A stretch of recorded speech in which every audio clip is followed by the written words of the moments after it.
Dis-moi concrètement, qu'est-ce que la CEDEAO peut faire? Oui, mais c'est la situation. S'il faut faire l'intervention militaire en Liban, s'il faut lever les sanctions. La CEDEAO s'est liquéfiée, s'est autodissoute.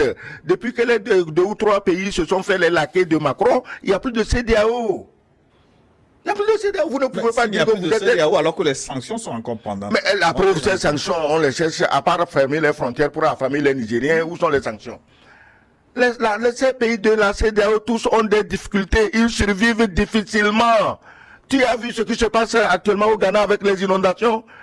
Voilà une occasion où la CEDEAO doit se mettre ensemble pour aider un pays frère.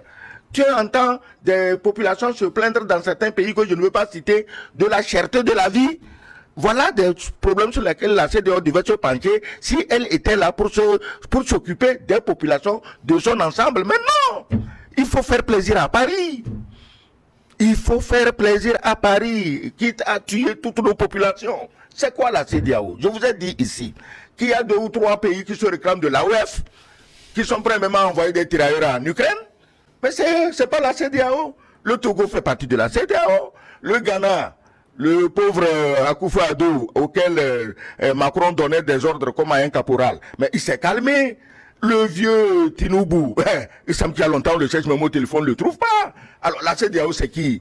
Si ces pays-là ne sont pas dans le jeu, dites-moi, il reste qui? Maintenant, ceux qui s'agitent, ceux qui ont même limité la guerre à 3 mois, qui ont voté le budget, qui ont distribué l'argent aux militaires pour 3 mois, mais on les attend. La guerre de 3 mois, c'est la guerre de l'uranium. Vous allez faire la guerre de l'uranium français pour tuer vos frères?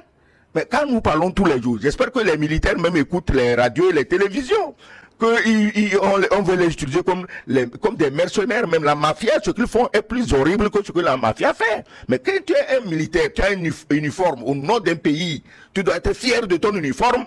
On ne peut pas t'envoyer tuer des gens au Niger pour que la France ait de l'uranium gratuitement. C'est pas possible.